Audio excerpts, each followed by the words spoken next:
people, the colony of what you call France, and the colony of what you call England, and those people, they were working with indigenous Moors over here, so they will be picking sides. So it will be like Moors from a Choctaw would be with the English, or Moors with the Chickasaw Cherokee would be with the French. Just an example, okay? Just an example.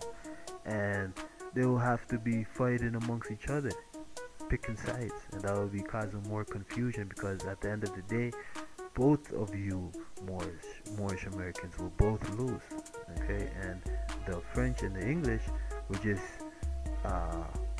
cooperate with themselves and box you out and occupy your land and denationalize you and make laws to prohibit you from even recognizing you as a human full-fledged being.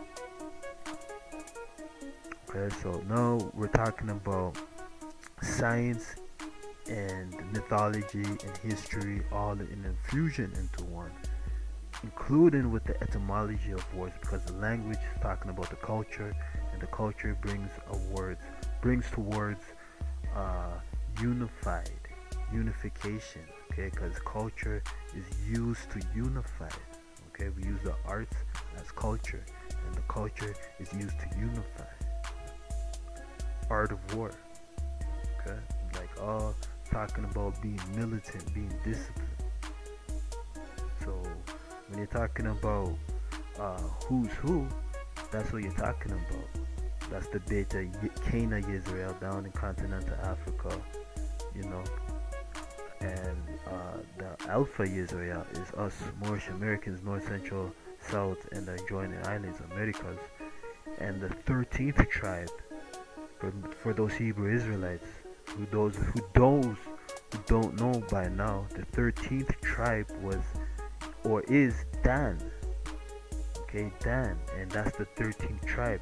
So the Dan tribe was those Meropians, okay, Merovingians down in Meropa, okay, down in Ireland, down in Scotland, down in Inglaterra, France, all of that was all Dan, the tribe of Dan. You see what I'm saying? So when you're talking about that, that's why they have London, Denmark, Dan, Danish, Dan. Okay. So all of that is just in cohesion of what we're referring to and talking about, man.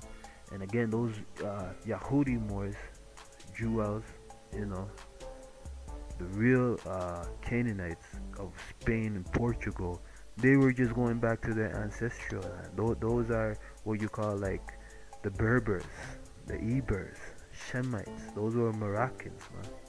You're talking about all connected to the Saracens, those Moors in Middle East, so-called Middle East, in Lebanon, in Arabian Peninsula, you know, in Syria. All of those Moors were Yemen, Saracens, and those were Muslims, Moorish Muslims down over there.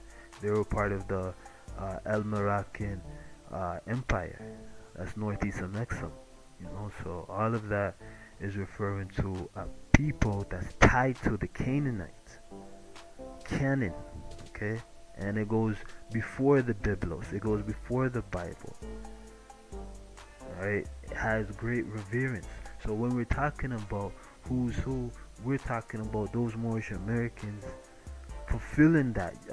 They are the only one that fulfilled that prophecy. So therefore, they are the elite of humanity. They are the chosen. That's why they are the most despised at the same time, because they hate you for your righteousness. They hate you for who you are and wish they were you. You know, so that's what it is. We fulfill those prophecies, and we can go on and on with that, because our native tongues and all of that, like where you get the Choctaw, you know what I mean? Choctaw, we already spoke before, that's coming from Chichimeca, which is coming from Mayan, which is coming from Quiche, which is coming from Toltec, which is coming from Olmec, which is coming from us. So when you get to that now, when you're talking about the Choctaw, right? The Choctaw, if you get into the Kabbalistic with the Sephiroth and you get to the chakma that represents Jupiter, because Jupiter in the Sumerian is also known as Amar Utu.